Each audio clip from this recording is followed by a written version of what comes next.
হাই হাবিবা পাকঘৰলৈ আপোনালোক সকলোকে স্বাগতম জনাইছোঁ। আজি বনাম গাজৰৰ লাৰু। গাজৰৰ হালুৱা আমি চবে বনাই খাওঁ নহয় জানো, কিন্তু গাজৰৰ লাৰু এনেধৰণে বনাই খাবচোন। একদম সহজ আৰু নতুন ধৰণৰ এই গাজৰৰ লাৰুৰ ৰেচিপিটো আজি আপোনালোকৰ লগত শ্বেয়াৰ কৰিম। গাজৰৰ লাৰুৰ কাৰণে প্ৰথমে লৈ ল'ম মিডিয়াম সাইজৰ 3টা গাজৰ আৰু গাজৰৰ ওপৰৰ বাকলিটো গুচাই পৰিষ্কাৰ পানীৰে পৰিষ্কাৰ হোৱাকৈ ধুই ল'ম। এতিয়া গাজৰকেইটা ৰুকনিৰ সহায়ত ৰুকি ল'ম। একেবাৰে মিহিকৈ গাজৰখিনি ৰুকি ল'লোঁ, আপোনালোকে চাব পাৰিছে। গাজৰখিনি ৰুকি এটা ছাইডে ৰাখি এইফালে আলমণ্ড কেইটামান কাটি ল'লোঁ। আলমণ্ডখিনি 2টা ভাগত কাটি ল'লোঁ, আপোনালোকে চাব পাৰিছে। আৰু ভিডিঅ'টো আগলৈ চাই থাকক, তেতিয়া গম পাব আলমণ্ডখিনি 2টা ভাগত কাটি লোৱাৰ কাৰণ। লগতে গুড়ৰ চকলাখিনিৰ পৰাও গুড়খিনি কাটি ল'লোঁ।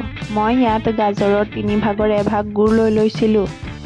এতিয়া লাৰুটো বনাবৰ কাৰণে গেছটো অন কৰি এটা পেন বহুৱাই ল'ম আৰু পেনটো গৰম হ'লে তাতে দি দিম মিডিয়াম সাইজৰ চামুচেৰে 1.5 চামুচ ঘি। ঘিখিনি মেল্ট হোৱাৰ পিছত তাতে দি দিম 2টা ইলাচি আৰু 2 টুকুৰা দালচেনি।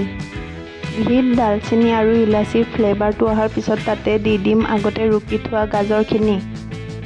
গাজৰখিনি দি এটা হেতাৰে লৰাই দিম আৰু কেঁচা গোন্ধ যোৱালৈকে ভাজি ল'ম। এটা কথা মন কৰিব যে গেছৰ ফ্লেমটো মিডিয়ামত ৰাখি এই ভজা কামখিনি কৰি ল'ব। এতিয়া ইয়াতে দি দিম এখিলা কেঁচা তেজপাত। কেঁচা তেজপাতৰ গোন্ধটো বৰ ধুনীয়া আহে। গাজৰৰ লাৰু বনাওঁতে এটা কেঁচা তেজপাত গাজৰখিনিত দি দিব, পিছলৈ উঠাই ল'ম।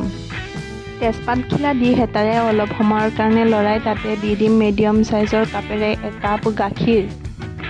গাখীৰখিনি দি হেতাৰে আৰু এবাৰ লৰাই এটা ঢাকনিৰে ঢাকি দিম আৰু গেছৰ ফ্লেমটো ল' মিডিয়ামত ৰাখি 3 পৰা 4 মিনিট সময় কুক হ'ব দিম। 3 পৰা 4 মিনিট পিছত ঢাকনিটো খুলি চাব, গাজৰখিনি প্ৰায় 80% কুক হৈ গ'ল। হেতাৰে আৰু এবাৰ লৰাই আগতে দি দিয়া গোটা ইলাচি, দালচেনি আৰু তেজপাতখিনি এটা এটাকৈ উঠাই ল'ম।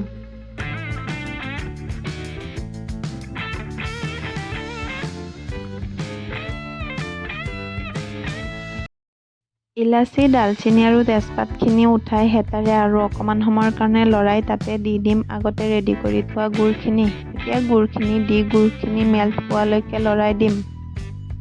গুড়খিনি গলি গৈ গাজৰৰ লগত মিহলি হৈ গাজৰত এটা ধুনীয়া কালাৰ আহিছে, আপোনালোকে চাব পাৰিছে। গুড়খিনি দিয়াৰ পিছতে ইয়াতে দি দিম মিডিয়াম সাইজৰ চামুচেৰে 2 চামুচ পাউডাৰ মিল্ক। এই পাউডাৰ মিল্কে গাজৰৰ এই স্পেচিয়েল লাৰুৰ সোৱাদ দ্বিগুণ কৰি তোলে। এতিয়া এই পাউডাৰ মিল্কখিনি এটা হেতাৰে গাজৰৰ লগত অলপ সময় লৈ মিহলাই ল'ম। পাউডাৰ মিল্কৰ লগতে গাজৰখিনি হেতাৰে ভালকৈ মিহলাই তাতে দি দিম কিচমিচ আৰু কাটি ৰখা আলমণ্ডখিনি। আলমণ্ডখিনি যিখিনি ডাঙৰকৈ কাটি থৈছিলোঁ সেইখিনি দি দিছোঁ আৰু সৰুকৈ কাটি লোৱাখিনি এতিয়াও ৰাখি থৈছোঁ। কিচমিচ আৰু আলমণ্ডৰ সৈতে গাজৰখিনিকে হেতাৰে লৰাই আৰু অলপ সময়ৰ কাৰণে ভাজি ল'ম। গেছৰ ফ্লেমটো ল' মিডিয়ামত ৰাখি গোটেই ইনগ্ৰিডিয়েণ্টছখিনিক অলপ সময়ৰ কাৰণে ভাজি ল'ম। অলপ সময় ভজাৰ পিছতে যেতিয়া গাজৰখিনি অলপ শুকাই আহিব তেতিয়া তাতে দি দিম আগতে গুড়ি কৰি ৰখা 2টা মেৰিগ'ল্ড বিস্কিট। বিস্কিটখিনি দি হেতাৰে ভালকৈ গাজৰখিনিৰ লগত মিহলাই ল'ম আৰু অলপ সময়ৰ কাৰণে ভাজিও ল'ম। এতিয়া যদিও উপকৰণটো অলপ কোমল হৈ আছে, অলপ সময় ঠাণ্ডা হ'বলৈ দিলে এইটো টান হৈ আহিব। গাজৰখিনিৰ পৰা যেতিয়া পানীখিনি একেবাৰে শুকাই অলপ টান হৈ আহিব তেতিয়াই আমি গেছৰ ফ্লেমটো অফ কৰি দিম। এতিয়া এটা প্লেটত আগতে মিহিকৈ কাটি লোৱা আলমণ্ডখিনি লৈ ল'ম আৰু বাদামৰ 3 গুণ লৈ ল'ম পাউডাৰ মিল্ক। এতিয়া এটা চামুচৰ সহায়ত পাউডাৰ মিল্ক আৰু বাদামখিনি একেলগে মিহলাই ল'ম। গাজৰৰ সৈতে উপকৰণখিনি অলপ ঠাণ্ডা হ'লে হাতত অকণমান ঘি লগাই এটা এটাকৈ লাৰুৰ শ্বেপ দি যাম। এটা এটাকৈ লাৰু বনাই বাদাম আৰু পাউডাৰ মিল্কৰ ওপৰত দি যাম। ঘৰৰ এই সহজ উপকৰণকেইটাৰে আমি ঘৰতে বহি এনেধৰণে গাজৰৰ স্পেচিয়েলকৈ লাৰু বনাই খাব পাৰোঁ। গাজৰৰ হালুৱা বুলি ক'লে আমি ঘৰত প্ৰায় চবেই এবাৰ হ'লেও ট্ৰাই কৰিছোঁ, কিন্তু গাজৰৰ লাৰু এনেধৰণে আমি বহুতে হয়তো ট্ৰাই কৰা নাই। এবাৰ এনেধৰণে গাজৰৰ লাৰু ঘৰতে ট্ৰাই কৰিবচোন।